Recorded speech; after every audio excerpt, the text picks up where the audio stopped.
Welcome back to the channel, everyone. This is No Dust here, and as promised, we are going to open the pack that I bought last time and see if we're going to make any changes to our deck. Come on, Legendary. And not that I want a Legendary, I want a Legendary to disenchant.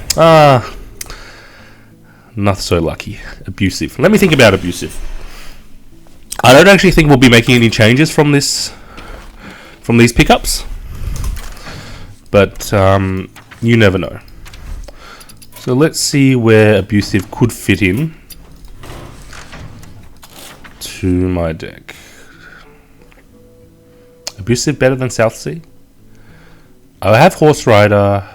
No, not better right now. So no changes, unfortunately, but we do get to bank some cards, and hopefully, you know, we get duplicates in the future. All right, let's queue up. Okay. Yeah. So like I was saying, we get to bank. I'm blanking, sorry. We get to bank the cards that we got in that pack, so that if we get them next time, or if we get duplicates, we get to disenchant them for dust, and that's always a good thing. So even though I might not get anything for my deck as it is now, doesn't mean I can't switch up the deck. I won't rule it out, but although I think I'm fairly solidly I don't know what you'd call this deck, a mid-range tempo deck. Or like an arena-ish tempo deck? No idea. Anyway, gonna double one drop, since I'll weapon up next turn and hopefully pick up a 2 or 3 drop for turn 3. Yeah, so hopefully we go a little bit further today. Last video we spent a lot of time crafting and deck editing. This time I can spend the entire clip actually climbing the ladder. Well, okay, hopefully climbing the ladder. I'm not going to make any claims as to whether I'll get anywhere. We could probably end up at rank 18 just as before. If you were following my videos before I did the Warlock detour, it was like, you know, go to 18, come up to 17, 1 or 2 stars, drop back down to 18. Well, this is going to be problematic. Here we go. No. Do I swing now? If I swing now, he goes down to 3. Then I can weapon. No, but I'll probably be using Dark Iron. I'll save it for next turn. I'll save it as a flex thing. Yeah, I'll save it as a flex thing. The merits to swinging now would be that if I pick up a 2-drop and I weapon up again, I get to use my first charge of my vanilla dagger, and that's always a good thing to remember, but considering that I have a 4-drop play, and considering that I can follow up with Assassins, I think it's better to save my buffed dagger knife. Is this a knife or a dagger? I'm sure it looks a lot more like a... You know what I think of when someone says knife? Like one of those knives you cut a steak with. Okay. Let's draw. Do I draw? Yeah, let's draw. I might find a backstab. Oh, okay, didn't find a backstab. That's fine. I will protect our Dark Iron. Finding a backstab there would have been great, allowing me to clear the ogre with my face and the weapon, thereby saving the South Sea and allowing it to deal even more damage to the face. Okay, that is not threatening at all, and I'll just leave it be. Interesting. Do I weapon up, or do I develop the board? Or do I just play Shadow Pan? A lot of options. What am I doing next turn if I play Shadow Pan? Heal Valiant, okay. Yeah, I'll play vanilla Shadow Pan. Never be afraid to play just a 5-drop Shadow Pan, because even as a vanilla 3/7, sorry, that's arguably better than a Fen Creeper, and a Fen Creeper is a 5 mana 3/6 taunt. And taunt is good in certain situations and bad in other situations. I think in general you don't want taunt, because you don't want your big minions to have taunt. This guy doesn't necessarily have taunt, and we have established, I guess, this is a guy. Taunt is not necessarily a good thing, because taunt makes it vulnerable to being taken down. Okay, Horse Rider is excellent. That's exactly what I was looking for. Makes no real difference here. think what I'll do is I'll clear this, and I'll take advantage of the heal from the Earthen Ring to heal it back up to full. And now we have a very menacing board. A lot of damage. The issue with things like Blood Imp and Dreadsteed, well, Blood Imp in particular, you need to be ahead to do anything with Blood Imp, because if you've got nothing else on the board, it won't buff anything. And Dreadsteed is ridiculously slow if you don't have a number of Power Overwhelmings or Arguses or things like that in your deck. Okay, are we done? No, we're not done. I do want to get rid of this, though. Do we want to get rid of this? How do I do this? I think I Assassins. Here we go. Yeah. Assassins use this. Ping this. The reason I want to get rid of the Mistress is if you're running a Dreadsteed deck, you are most likely running demon buffs. Things like Demon Fuse, things like Demon Fire, things like Ember Heart, was it? I don't know. Whatever the hell that one was called. And a buffed up Mistress can gain a lot of value because it heals him for however much it deals that turn. And that's problematic. Can be problematic, that is. Okay, let's do this. Here we go. I'll take the 4 damage, it's fine. And I will leave this out of range. What are the merits of trading in the Valiant as opposed to the Shadow Pan? Well, I traded in the Shadow Pan. Well, I wanted to protect the Shadow Pan's health for it to stay out of Hellfire range. And if you're running Dreadsteed, you're probably running Hellfire because you don't really care if you Hellfire your own Dreadsteeds. But we're done. Oh, sorry, that was BM'd. But I couldn't avoid, I couldn't not take the value. How juicy is like a fan of knives on that board? That's ridiculous. What the heck? Oh, and the thing drew a card. Okay, there you go. Quarter win, that was good. Let's hop into our next game. Hopefully we stay at, okay, we've got a number of quests completed. That's also good to see. 80 gold. Hopefully we can get the extra 3 victory gold and buy another pack before we end. Okay, Warlock number 2. Now I really do expect the climb at this point, in all seriousness, I expect the climb at this point to be a little easier. As you near the end of Exorcist, is it worth running an Exorcist? Do Warlocks have any 1 or 2 drop death rattles? Not really, no. I look for a one drop and another 2 drop. I'll draw into a 3. Yeah, this is a better 3. This is a better 3 for Knife Juggler, for Flame Imp, and so on and so forth. And I have the flex now. Yeah, like I was saying, I do expect the climb to be a little easier towards the end of the month, just because the people who are really good and have really powerful decks will be basically where they will be. Their position on the ladder will be sorted out.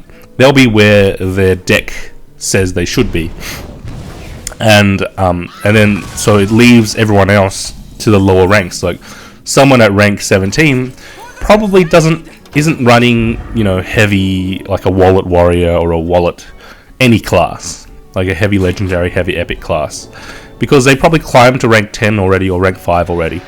So our road should be fairly simple from here on in, but I'm hesitant to be too optimistic about that. Okay, I was thinking about whether I should Earthen Ring, but I think it was correct to save the Earthen Ring there for heals on myself or minions. Just playing a charge minion is fine because it gets value immediately on an empty board. So you can charge face. You can do the face hunter principle. You can charge face to get value immediately. Is there some sort of? I think I just ignore this thing. This thing can't clear anything. So this is. I'm feeling a hand lock, but at rank 17, do you have the full set? Do you have the full set? That's my question. Do you have the full set? That's not problematic. That's fine.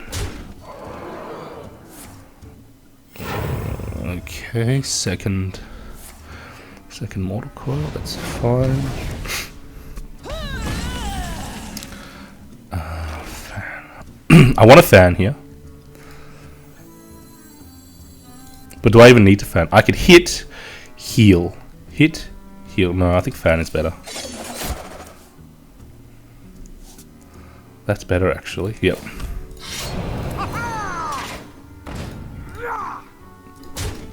I want to preserve at least 1 divine shield to protect against board clears. Now, if you want to handlock, you're going to have Shadow Flames. You might even have you probably have one Shadow Flame and one Hellfire.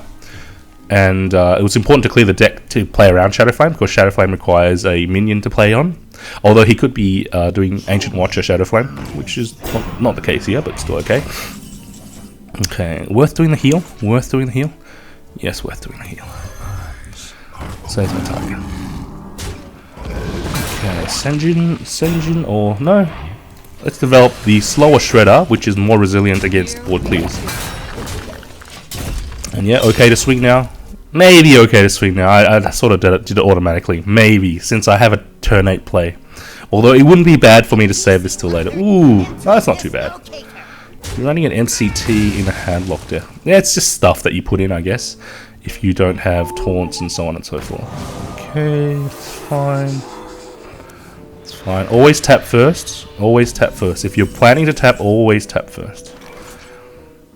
I could do a full clear here, but I don't think I need to do anything along those lines. I just clear this, play the Senjin, and then keep going face. Don't need to spend the Blade Flurry. It's not threatening enough a board. A deadly Blade Flurry is very powerful. It's essentially like 3 mana, 2 cards and 3 mana to deal 3 to all on the board. And if you have your weapon buffed up by a Buccaneer, it's like insane. It does things that. It generates tempo and clears things that Flame Strike could never hope to clear. The closest thing I can think of is Lightning Storm, but Lightning Storm doesn't hit face. So I don't know, it's hard to say. And I think I do Blade Flurry here to get through this thing. It protects my... Ooh, okay, yeah, well I'll take the Exorcist value. And let's... Is there a Shadow Flame? Do I want to play around Shadow Flame? I think I do, but I can sprint up next time. It's fine. Let's just go for it. Let's just go for it. And I have my Buccaneer to do some dirty work. Now, assuming Shadow Flame, actually, I should trade and preserve the health of my highest health minions. Yeah, I was going to use Senjin to preserve my Earthen Ring, but I'm assuming Shadow Flame or Hellfire. Now, these 3 minions are out of Hellfire range. This is still out of Shadow Flame range if he does Ancient Watcher Shadow Flame. If he does Molten Shadow Flame, then yeah, that's problematic, but that's fine. It means he's spent 2 really expensive cards to try and clear my board. Is this a taunt coming up? Yep, there's the taunt. That's okay. I think we can still deal with that. I will dig for a sap. That's exactly what Sprint is for. Sprint is great for digging for saps. And are you serious? No sap. That's still okay, I think. I can full clear. I could full clear, I think. I'm going to have to take some damage. Well, let's just count. Well, I'm definitely backstabbing something. I could full clear. It's going to be expensive. I don't have to use... I can buff that. You know what? I won't full clear. I will just half clear. Yeah, I'll just half clear. Yeah. Do I run this in? He clearly doesn't have Shadow Flame. Do I play around the Shadow Flame, asking him to... No, let's get the value in, because if he Shadow Flames and kills that without losing the health... Okay. Yeah. Tough. That was a big swing turn for him. Giant into Taunt. Big swing turn. But his health is still very low. And the second Giant... Okay. So you found the Giant Slate. Interesting. Now I really do need a sap here. Come on, where is it? No sap. The game may actually be over. If I can't deal with this board, the game will be over. This is 11. This is 11. Yeah, he only needs... A Hellfire will kill me, and any sort of Warlock Burst. Not any sort, but most sorts of, like, Soulfire, things like that. And Power Overwhelming. Okay, you don't appear to have it. I still win with this heavy taunt. Yeah, this is going to be problematic. Shut up. You shouldn't even be at rank 17 anyway. Yeah, we're done. Here we go. I give up. Yeah, dug for the sap, couldn't find it. Do I have sap in this deck? There must be a copy of sap in this deck. So this, I guess this Warlock player, he didn't have sap. There is a sap. Just useful to double check. He's got the Moltons and he's got the Taunts. He must be missing Shadow Flame. Otherwise, you wouldn't be running MCT. At least, you know, if I were playing the Handlock deck. What else does he appear to be missing? Watches. There are owls in there. There are probably watches in that deck somewhere. Anyway, let's move on. Yeah, and here's me just talking about, you know, oh, it should be an easy climb, and then you get stomped by a taunty Handlock deck. Yeah, these things happen. That's just how it is. That's just how it is. Yeah, gotta take it on the chin and move on and see how we go with the next game. Okay. I don't want to play anything into that. I could actually consider against Rogue, where you don't really want to play a 1 health minion because he gains good value. Coin Weapon into Auto Barber is a pretty good play, and I don't usually do this, but setting up the weapon so that there is a turn 2 Auto Barber is really powerful. Okay, that's still fine. You know what? Here we go. I'm gonna leave it up. I'm not going to do the Auto Barb. I'm going to get value off my little Exorcist. This might be a little greedy. But hey. I don't know how I get punished. Especially since he didn't follow up with a turn 3 play. That's interesting. Anyway. So we got this going on. Leaving the Thingo alive. We got a big taunt. I don't clear. I let it clear itself. Again, with death rattles, let them clear themselves if you can so help it. And that's why taunt is like a pseudo counter to death rattle. What are you going to do? Backstab, that's an expensive removal. Backstab hit, that's very expensive removal. On a single card. Which is exactly why I saved it for Thingo. Okay. I probably want to do the same backstab hit for this. Ideally clear it with my deckhand. That's not too threatening. It's not too threatening.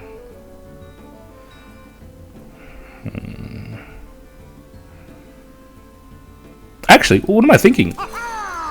We must cleanse the Sunwell. Sometimes you don't see these plays because I don't often play with a Shattered Sun in hand. But yeah, Shattered Sun synergizes really well with charge minions.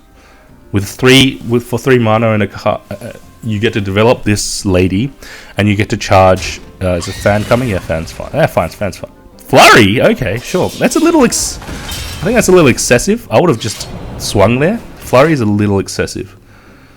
But hey, he's playing his deck, and I'm piloting mine. Here we go.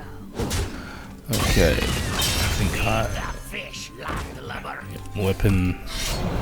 This gives me the strongest weapon whilst also developing the strongest board. That's what's so great about these cards, these weapon buff effect cards. Not only do you get a strong weapon, you get to develop the board. And anything that gives you tempo and develops the board, such as Dark Iron Skulker, such as Stampeding Kodo. And this is stuff that you learn from Arena. Are you gonna oil me? Okay, eviscerate. What are you doing? Okay. Well, he can't trigger the egg himself. I'm just going to leave the egg up. I could clear, actually. No, I don't want to. I'll do a heal. I will do 1 fan. The 1 fan doesn't hurt anything. Yeah, this is great, actually. Yep.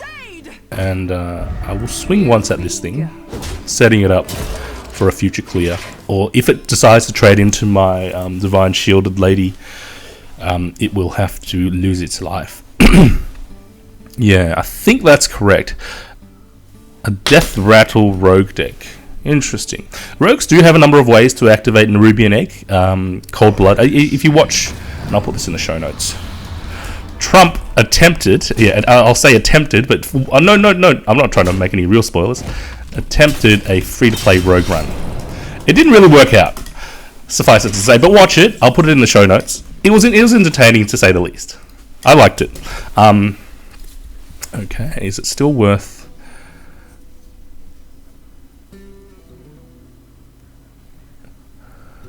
Here we go. Yeah. Here we Okay. go. I'm gonna trade these things off anyway. Interesting. And I heal? Do I heal? Yes, I heal and I develop Buccaneer. Even though I don't get immediate value from Buccaneer, he or she is obliged to kill it.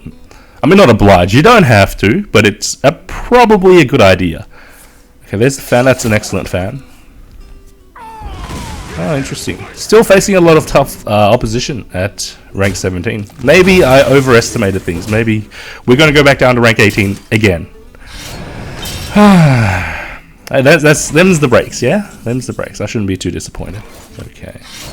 This is fine. I'm a little desperate here. I need to find a sprint or a gnomish or something along those lines. Flurry allows me to clear this thing, which is pretty good. But we're both sort of top decking, and he has a couple of more cards. Yeah, so Trump attempted a free-to-play rogue run using... this was when Naxx originally came out. And it's quite entertaining. So you run double prep, double sprint, and it's worked out for you this time. I don't think I can win this time round. Yeah, when your opponent rogue gets to... I think I'm still dead.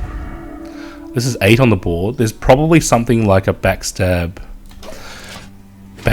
oil or something with eviscerate in them. Yeah, interesting deck. I like the deck. Yep. I think we're done. Where's the oil?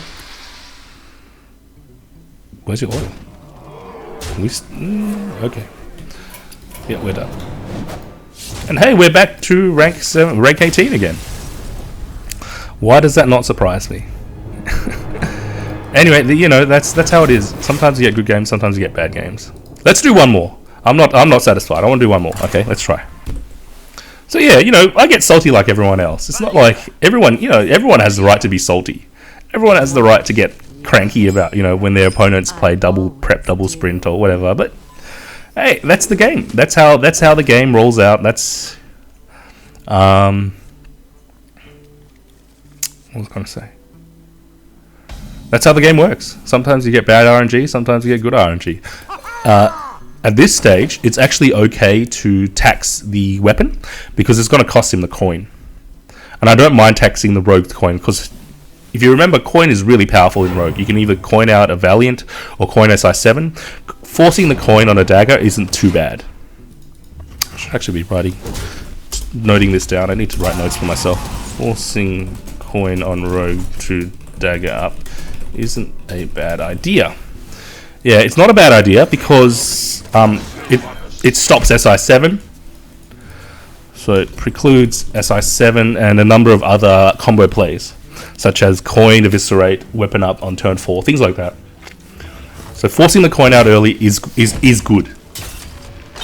Okay, very slow turn 2. Is this another one? I hope we don't run into another one of those. Okay, I think I developed this anyway.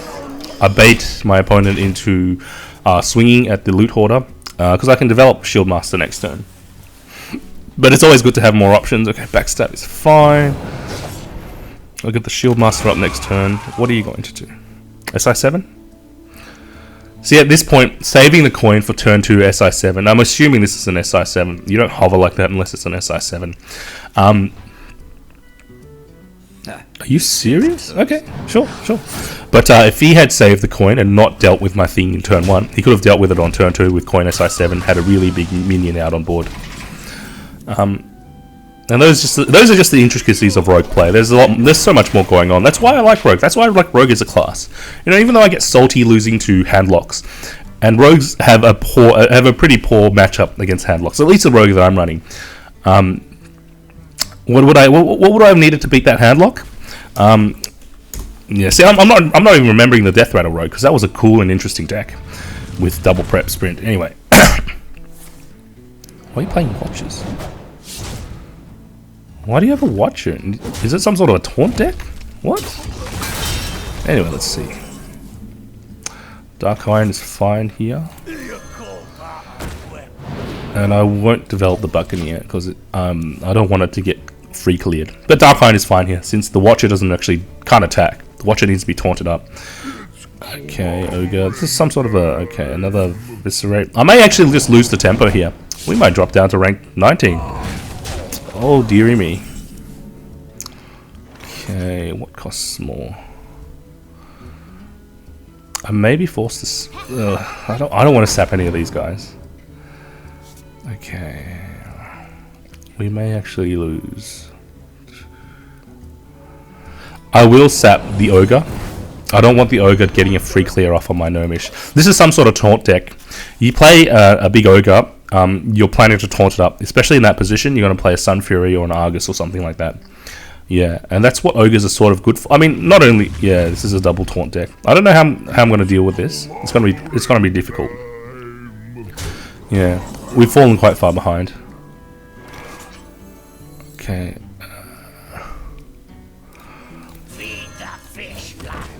I have to develop Shredder, and the Shredder is a decent counter to the ogre, because the ogre might miss, like whoops, and then run into the Shredder, and that's a 1-for-1 for me, and I get a thing. Well, it's like a 2-for-1, 1.5-for-1 for me, because I get a 2-drop out of it. If the ogre doesn't miss and hits one of my other guys, it's still fine as well, because I have a lot of 2 attack. Okay, that's interesting. I would have swung with the ogre first, I think. Because now, if the ogre misses, it's just like a 50-50 chance for the ogre to miss into something that's disastrous for it to miss into. Okay, sap. Okay, that's good. Alright. Well, we're in a lot of trouble again. But, them's the breaks. My opponent doesn't appear to have any combo activators, though. I think I'm going to have to clear with, well, Earthen Ring is good. Earthen Ring is good. Now, this is going to be painful. But I have to clear the ogre. Now, let's see if my opponent finds any taunt givers. Well, we've been lucky here with these two things not actually doing anything. It may not actually be a taunt deck. It may actually be a Wailing Soul deck, where you Wailing Souls your board to silence it and get it to attack. Now, it doesn't appear as if they have Wailing Souls in hand. Okay, the sprint, yeah. Always sprint first, don't do your trade. Always sprint first. If you're going to sprint, sprint first. If you're going to tap, if you're going to draw, draw first.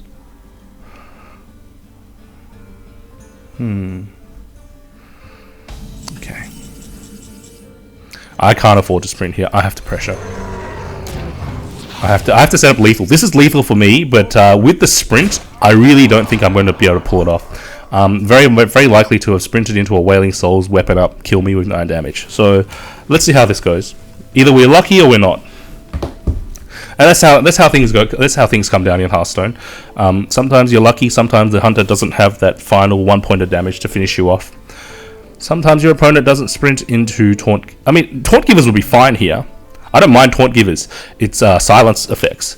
My opponent needs double silence effects. So a Wailing Soul, silence them both, weapon up, finish me off. That's what I would be looking for. Okay, Skulker doesn't quite do it. Now that leads me to believe there is no Wailing Soul. The Wailing Souls are sitting at the bottom of the deck. Or there are no Wailing Souls in this deck. That's interesting. Am I still dead? Are you just BMing me? Flurry. Okay, interesting. We're done. Okay.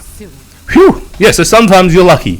Sometimes you have a really tough game, and sometimes you're lucky because your opponent put 2 Ancient Watches that they couldn't develop or silence into their deck. It's a little strange. My advice to ex-Goblin King would be take one of the watches out. 2 is like a little overkill. When you top deck into 2 watches, it's just like what I said before. If it's disastrous to top deck into them, into 2 copies of something, don't put 2 in your deck. Having just 1 improves your deck consistency on ladder. Note I'm saying on ladder so much more. If you watch pros play, if you watch people doing tournaments, obviously they're going to put 2 copies of something because it makes their deck more consistent against whatever they're trying to counter. And that's why they put double innovate, double wide growth.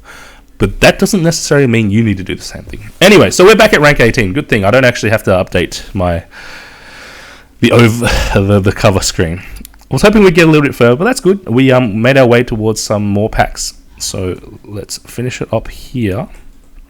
I want to thank you guys in advance for liking, sharing, commenting, and subscribing. I do this for the love. and any gesture of appreciation from you guys would mean a lot to me. So until next time, I hope you guys have a wonderful day, a wonderful week. This is No Dust signing off.